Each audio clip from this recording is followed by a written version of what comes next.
கடந்த 5 ஆண்டுகளாக சிலாங்கூரில் வன்முறை குற்றங்கள் மற்றும் போதைப்பொருள் தொடர்பான நடவடிக்கைகளில் ஈடுபட்டு வருவதாக கூறப்படும் கேங் டிஆர் என்ற கும்பலின் சந்தேகத்திற்குரிய உறுப்பினர் ஒருவரை புக்கிட்டமான் நேற்று கைது செய்தது.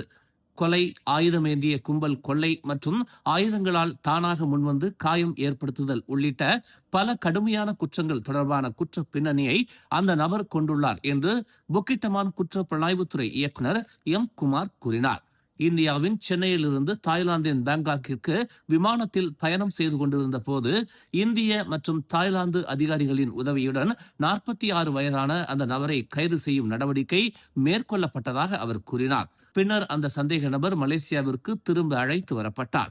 மே 7ஆம் தேதி அந்த நபரை கைது செய்ய இன்டர்போல் ரெட் நோட்டீஸ் வெளியிடப்பட்டதாகவும் ஏப்ரல் 17ஆம் தேதி கொலஸ்லங்கூர் மஜிஸ்ட்ரேட் நீதிமன்றம் அவரை கைது செய்ய பிடியாணை பிறப்பித்ததாகவும் குமார் கூறினார். அந்த சந்தேக நபர் மீது இன்று ஷா ஆலம் அமர்வு நீதிமன்றத்தில் குற்றம் சாட்டப்படுகிறது.